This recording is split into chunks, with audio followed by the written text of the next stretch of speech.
حالا ضربه رو بازیکنان تیم بنیامین ورزش باید بزنن. این کار انجام میدن داخل محوطه جریمه و گل برای تیم بنیامین ورزش تهران.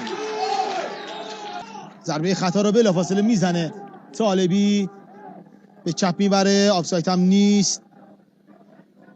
سپهر سیمانپور رو به عقب، پژمان نجات، خود پژمان سانچه انجام میده داخل محوطه جریمه. توپ هست، موقعیت برای تیم داماش و توپ دست بازیکن تیم دارایی برخورد میکنه، اعلام پنالتی میشه. خیز میکنه سیامک علیزاده، داور در سوی خودش میدمه. حالا علیزاده است، باقری و گل برای داماش گیلان و گل تساوی که داماشی ها رو میتونه به لیگ دست دوم فوتبال کشور ببره. داماش 1 دارایی تهران 1 و خوشحالیه. دوباره دیگه توپ در اختیار بازیکن تیم داماش هست.